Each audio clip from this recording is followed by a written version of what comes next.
Muchas gracias por sugerir cuál es la situación, cuál es el problema que padece la industria con la experiencia que tiene tu firma de tantas falsificaciones en la región. Y ahora vamos a ver si Luis nos da algún tipo de solución a este problema, o por lo menos nos cuenta qué se está haciendo en Panamá. Así que voy a dar lugar a la presentación del doctor Luis Antonio Camargo Vergara, quien posee una licenciatura en Derecho y Ciencias Políticas de la Universidad de Panamá del año 1987, tiene una maestría en Derecho Privado de la Universidad de Panamá del año 95 y una especialización en Derecho de la Competencia y de Consumo de la Universidad Externado de Colombia. Maestría en Docencia, profesor de los cursos de Maestría de Derecho de la Propiedad Intelectual, Derecho de los Consumidores y Derecho de la Competencia en la Universidad Interamericana y en la Universidad Latina desde el año 2004. Posee publicaciones en las áreas de propiedad intelectual y derecho de la competencia de los consumidores, y actualmente ocupa el cargo de magistrado presidente del Tercer Tribunal Superior de Justicia del Primer Distrito Judicial de Panamá, que es un tribunal especializado en temas de propiedad intelectual. Así que sin más trámite damos la palabra al doctor Camargo.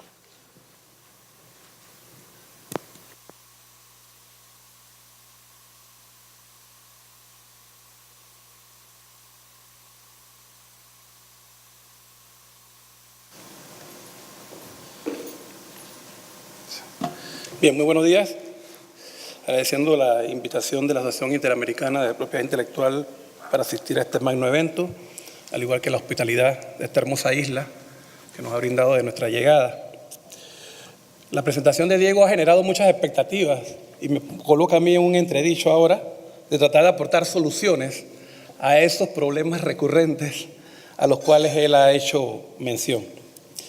Trataré de darles una visual desde el plano de vista judicial acerca del fenómeno, principalmente en la actividad probatoria, que tiene que ver con la identificación, la investigación y la sanción de los delitos tipificados en el Código Penal que guardan relación con la falsificación de marcas, de productos, etc.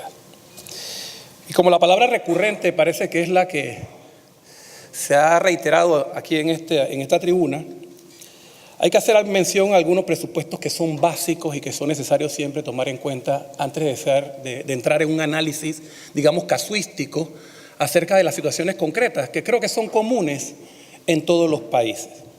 En ese sentido, lo principal y rápido por el factor tiempo, y que soy el único inconveniente con el break del almuerzo, es el marco normativo de nuestro país. Evidentemente cumple con todos los presupuestos de los convenios internacionales, tenemos normas constitucionales, normas de protección en materia de derecho a autor, ya lo pueden observar en la gráfica, igual que en materia de propiedad industrial. Igualmente tenemos una norma especial en materia de actos de competencia desleal que toma como base las normas del Convenio de París. El Código Penal panameño se ha ido adecuando paulatinamente a las nuevas realidades económicas y del comercio para la sanción de los delitos contra los derechos ajenos, y tenemos ya en Panamá un nuevo Código Procesal Penal que introduce el sistema penal acusatorio, que ya está próximo a entrar en vigencia en las principales ciudades, pero que ya está vigente en el resto del país y que, como veremos ahora, presupone un problema adicional al tema de la investigación de esta clase de delitos. Igualmente creo que es conveniente identificar algunos aspectos que guardan relación con las características propias de cada país. En el caso panameño, no soy tan pesimista como Diego respecto a la ampliación del canal. Creo que la ampliación del canal es una obra monumental que está próxima a inaugurarse. Va a constituir un incentivo fundamental para el comercio, la industria mundial. Panamá como sitio de intercambio, con una área geográfica fundamental para el transporte de mercancías hacia los distintos continentes, va a ocupar un papel protagónico en esa actividad comercial. La actividad económica en Panamá se caracteriza por ser una actividad de servicios. Y en ese sentido, entonces, lo veo de forma positiva. Lastimosamente, lo positivo también traerá cosas negativas. Y para eso está el cuerpo normativo y las autoridades para hacer frente, entonces, a las eventuales infracciones que puedan darse en el ámbito de la propiedad intelectual. En el caso panameño, resulta interesante que es uno de los pocos países que tiene tribunales especializados en el área civil en materia de propiedad intelectual.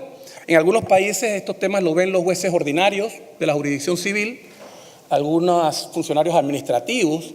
En Panamá desde el año 1997 existen tribunales especializados en propiedad intelectual, defensa de la competencia y protección de los consumidores.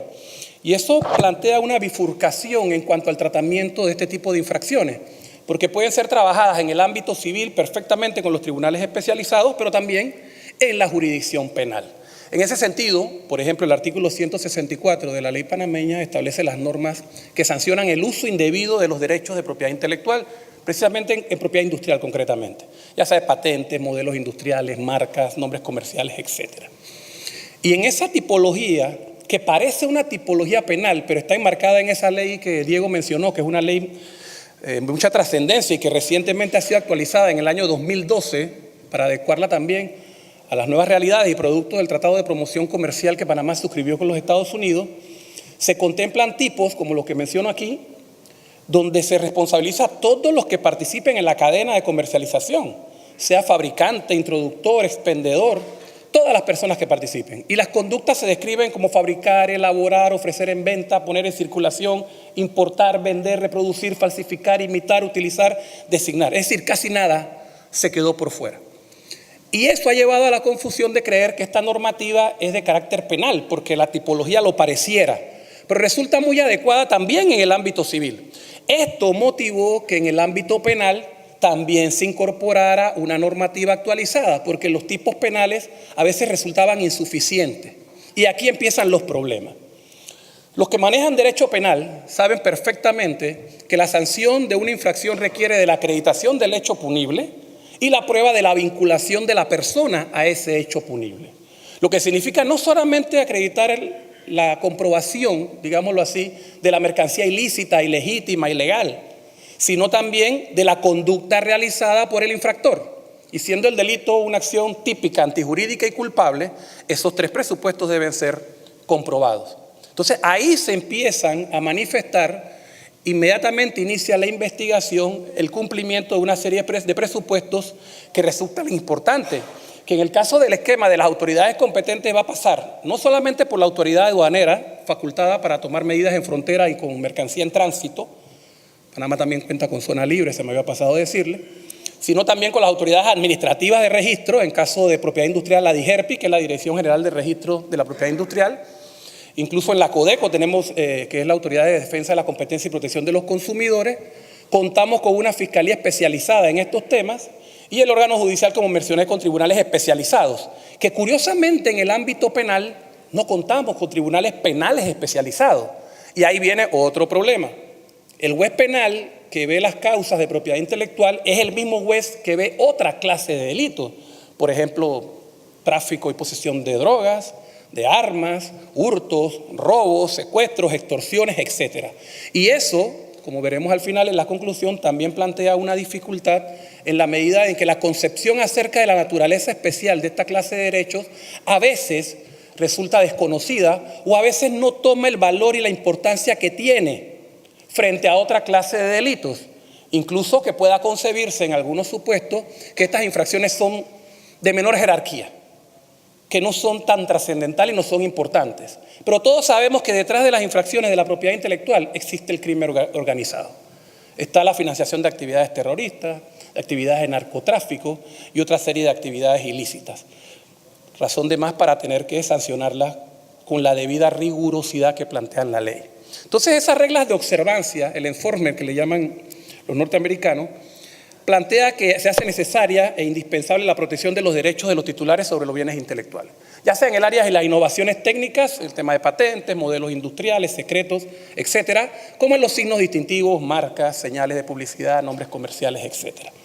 El valor de los activos intangibles no tengo que decírselo, todos ustedes están claramente identificados con eso, y la afectación del mercado de bienes y servicios, dentro del cual se introducen dentro de los llamados circuitos comerciales mercancía ilegítima que empieza a circular y genera problemas para la economía, para la afectación de los países, para los titulares, etcétera. Y en el caso de alguna clase de productos, inclusive atenta contra la salud, como vimos en las exposiciones en el día de ayer en materia de salud pública y los derechos de los consumidores. Fíjense que establezco el artículo 268 del Código Penal porque esta norma se tuvo que reformar para adecuarla. En el primer párrafo resulta una norma común, quien falsifique, altere o imite una marca o nombre comercial o una expresión o señal de propaganda será sancionado con prisión de 4 a 6 años. Luego hubo que adicionar un párrafo que establece que esta misma sanción se aplicaría a quien comercialice, haga circular, importe, exporte o si la mercancía se encuentra en tránsito, un elemento fundamental para la represión del delito. Porque no es lo mismo estar vendiéndola que estar transportándola, por ejemplo. Y en la adecuación de los tipos penales siempre se plantea que la conducta que yo le impute al sujeto sea la conducta que está descrita en la norma. Entonces ese es un trabajo de los abogados y de la fiscalía para poder ejercitar la acción penal. De modo que con esta norma se amplió la tipología y planteó una mayor, amplitud a la hora de sancionar esta clase de delitos. Vamos al tema concreto rápido, los problemas recurrentes. Primero, la naturaleza y característica del proceso penal. El proceso penal no es igual al proceso civil. El proceso civil, como señaló Diego, es de carácter dispositivo. Se requiere la demanda, la presentación de la acción por el titular. En cambio, el proceso penal puede iniciar de oficio o también por la querella presentada por el titular. Y este inicio de oficio de la investigación también puede ocasionar problemas. Se encuentra mercancía, se retiene mercancía, la fiscalía o la agencia de instrucción inicia la investigación. Pero luego, ¿qué ocurre?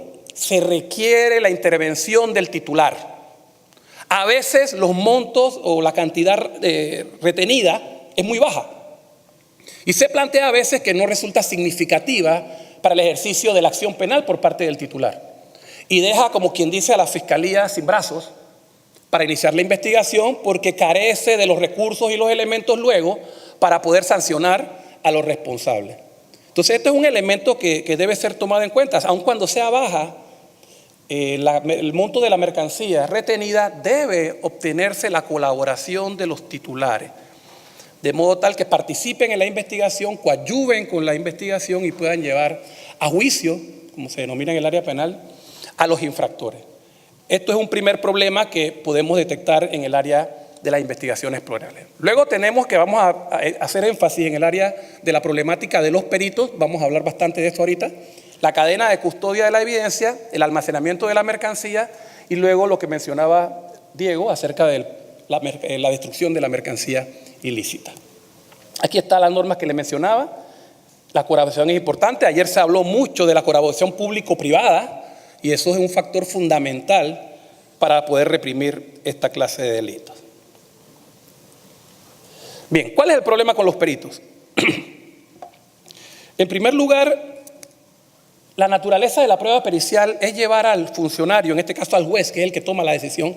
Recuerden que el fiscal no decide, el fiscal investiga solamente. Son los jueces los que deciden respecto a la inocencia o culpabilidad de un infractor. Aportarle conocimientos especiales que el juez no posee.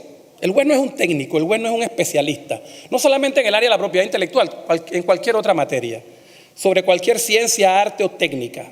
De manera que pueda, con ese elemento aportado por expertos, por técnicos en la materia, y en ese sentido la norma panameña dice peritos imparciales, objetivos e independientes, obtener el valor probatorio que luego lleva al convencimiento del juez. Imagino que en sus países también los códigos de procedimiento introducen el llamado principio de la sana crítica, que es un principio de valoración de la prueba donde la lógica, la convicción del juez, las reglas de la experiencia resultan fundamentales a la hora de tomar una decisión. Y este ha sido el elemento más importante, considero yo, en la jurisprudencia penal en materia de represión de estos delitos porque le da la posibilidad al juez de a la hora de decidir utilizar su sana crítica y evitar entonces esfuerzos nugatorios, esfuerzos inútiles en investigaciones que por formalismos o tecnicismo luego pueden llegar a una conclusión no querida o no deseada. Aquí solamente les voy a hacer una referencia a lo que comúnmente al inicio escuchaba uno de las partes en una investigación. Por ejemplo, fíjense lo que dice un defensor, que es legítimo porque él tiene que ejercer sus facultades y su actividad de defensa de la persona imputada por el delito. Él dice que aun cuando no había una investigación, una persona investigada, porque había la mercancía, pero todavía no se había vinculado a nadie, se debió utilizar como peritos al personal de la DIGERPI, de la Dirección General de Registro de la Propiedad Industrial, o peritos en marca que no tuvieran relación con las empresas ofendidas. Ese es el argumento que siempre vamos a escuchar de forma recurrente en materia penal. Y eso nos lleva a recordar que en materia penal existen principios característicos. Por ejemplo, el principio de la debida defensa, el derecho a la defensa, el derecho al debido proceso, el derecho al contradictorio, a contradecir las pruebas, el derecho a la inmediación, estar cerca del material probatorio que se va incorporando al proceso. Entonces, esas características, el abogado que litiga en el área penal en tema de propiedad intelectual tiene que tomarlas en cuenta. No son un obstáculo insalvable para las investigaciones y las sanciones, simplemente son elementos a tomar en cuenta para la hora de aportar los elementos probatorios, conjugar esos elementos o esos derechos o esos principios fundamentales con la mercancía encontrada y las pruebas que yo pueda recaudar para llevar al juez. ¿Qué dijo la Fiscalía en este caso? Era obvio e inevitable que sea el propio titular de la marca o su representante, que es quien conoce los detalles de sus productos, para distinguir un original del falso o la imitación, y la defensa también tiene posibilidad de presentar otros peritos para refutarlo y que se evalúe conforme a la regla de la sana crítica. Entonces la Fiscalía planteaba que eso no debía ser un problema porque los peritos podían provenir de las propias empresas afectadas. Esto fue un inicio y ya veremos cómo ha ido evolucionando a efecto de llegar a unas conclusiones finales. Aquí ya el tribunal dijo que no podía la empresa utilizar sus propios peritos, que debía utilizar los peritos del Estado, concepto equivocado, porque el Estado no tenía los peritos. Si bien existe en Panamá el Instituto de Medicina Legal y el Centro de Documentología Forense, y como mencionaba Diego, se ha capacitado a algunos peritos en esas especialidades para ser utilizados por el Ministerio Público, eso también plantea algunos problemas, porque algunos de ellos son preparados de forma transitoria durante X periodo de tiempo. Y acuérdense que en los cambios que se registran en las marcas, también entonces hay que ir adecuando a esos peritos a las nuevas características de los productos. Entonces plantea una labor incesante de actualización para tener vigencia en cuanto al conocimiento que se tiene sobre los productos de la marca que está siendo objeto de la imitación o la falsificación. Entonces, equivocadamente el tribunal plantea que debieron utilizarse peritos de la DIGERPI. Cuando se le pregunta a la DIGERPI, ¿ustedes pueden ser peritos? Ellos dicen, nosotros no somos idóneos, ni estamos facultados para determinar si un producto identificado con una marca, un modelo industrial, etcétera, son copias, réplicas, falsificaciones o imitaciones. Con toda la razón del mundo. La DIGERPI es una autoridad registral. Simplemente se encarga de tramitar las solicitudes de registro y tomar nota de las decisiones de los jueces en cuanto a los derechos de los titulares que han sido acreditados en un tribunal. Y no cuenta con peritos. Sin embargo, ya veremos que en esta actividad creativa, digamos así, de las investigaciones, se ha podido hacer uso de otras herramientas.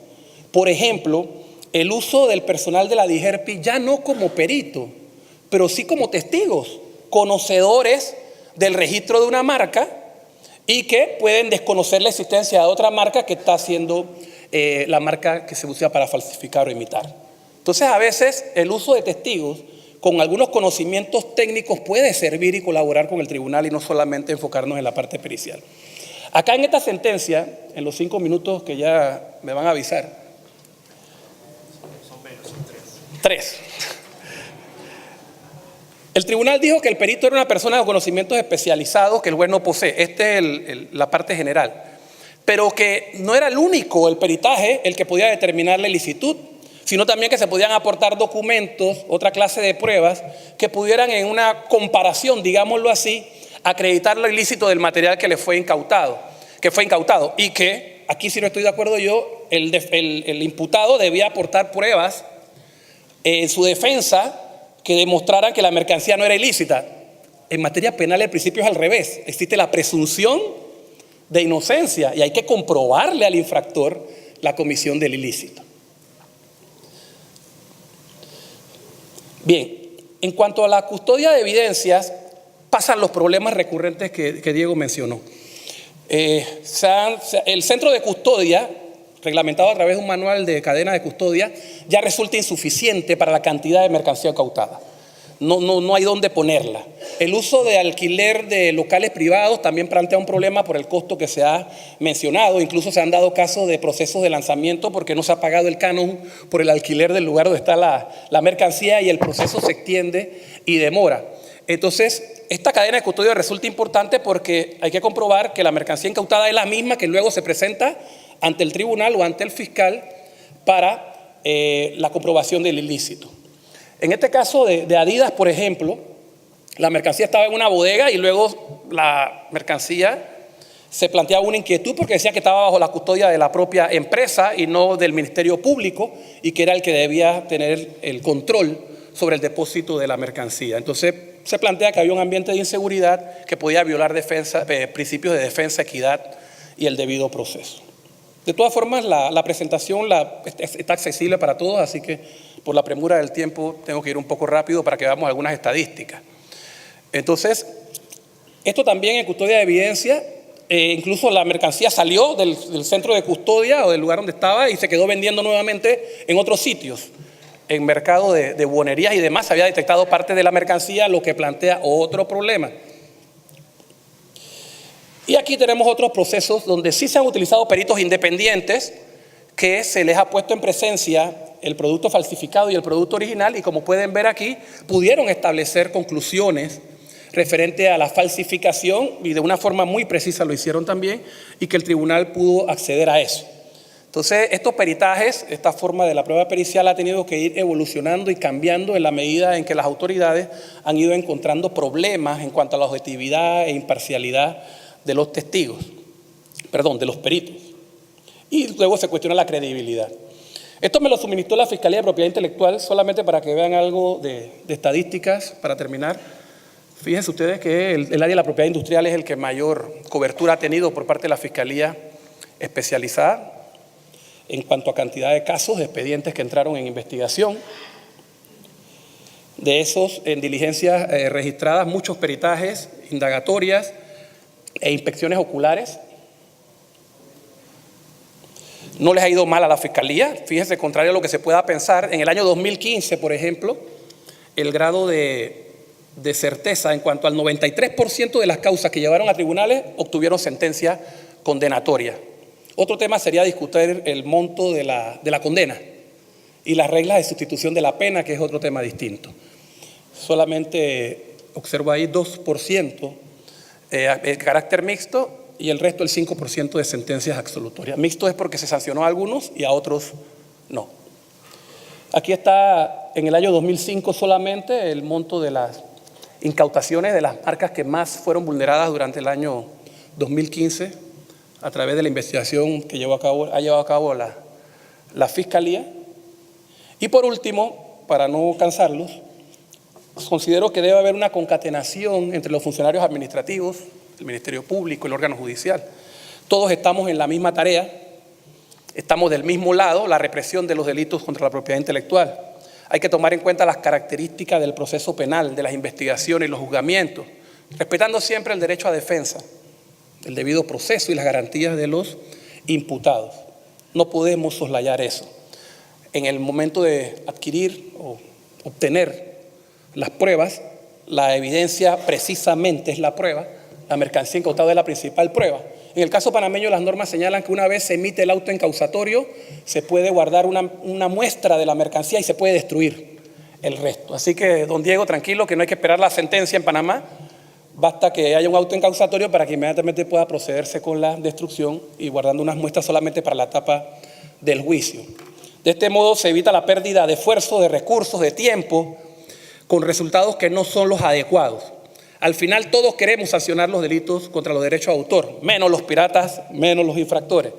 Y estas sentencias son fundamentales porque son el elemento fundamental para disuadir futuras infracciones frente al temor de las sanciones. Si eso no es así, sería muy difícil el trabajo de observancia de las normas de propiedad intelectual y que los países y los titulares requieren. Y en eso se está trabajando a nivel global. Muchas gracias.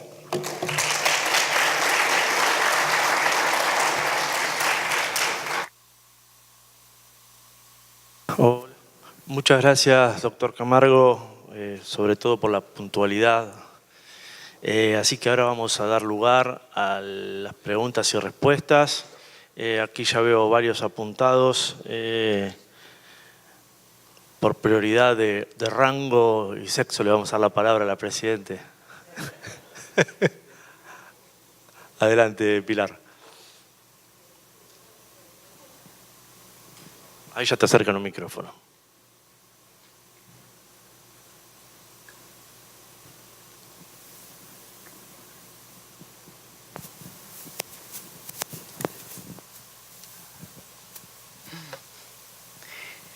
Sí, buenos días a todos. Muchas gracias por las presentaciones, excelentes presentaciones, sobre todo para nosotros los abogados que nos vemos el día a día con este tipo de problemas recurrentes. Así como Diego dice que se enfada, o sea, a veces que yo pienso que me va a dar un infarto realmente, porque las decisiones que nosotros tenemos de los tribunales y las opiniones, o sea, son cosas totalmente absurdas. Me acordé de algo que tú decías, de que hay que mostrarle a los jueces un producto idéntico. Eso nos ha pasado en República Dominicana. Hubo un caso insólito en el cual el juez desestimó la demanda porque el producto no era idéntico. O sea, una cuestión absurda. O sea, porque justamente porque no es el mismo producto es porque era falsificado. Yo a lo mejor voy a hacer una pregunta que pueda parecer que no corresponde, pero, y sobre todo tomando en cuenta, ahora veo que Panamá también va al sistema acusatorio. Nosotros tenemos el sistema acusatorio hace varios años también, en lo cual hay mucha, a veces pensamos que demasiada protección o sobreprotección a los inculpados. Y en estos casos yo veo que, específicamente en los casos de falsificación, sabemos que, no digo que no pueda pasar, pero un titular de una marca no va a ir en contra de productos falsificados que no sean falsificados. Entonces, no sé si es absurdo o la posibilidad de que así como hay en otras figuras de propiedad industrial, el hecho de la inversión de la carga de la prueba, porque es que definitivamente muchas veces hay un problema cuando requieren todos esos peritajes, el problema de los peritajes, que es muy difícil en nuestros países. ¿Cómo ven ustedes específicamente al magistrado o al mismo Diego también, cualquiera que lo pueda responder, el hecho de que, ¿por qué no una inversión de la carga de la prueba? Que sea el infractor, que sobre todo en caso de falsificación, que diga, mira, mi producto es original, porque es más fácil al infractor decir, lo compré aquí, la cadena, y demostrarlo. Porque entiendo que hay un desequilibrio en cuanto a que es demasiada carga la que se le pone. Muchas veces, cuando digo carga, es porque los jueces a veces tienden a no aceptar ciertas pruebas o a no aceptar las pericias. Entonces, no sé cómo se vería esto, ¿no? Lo planteo en la mesa.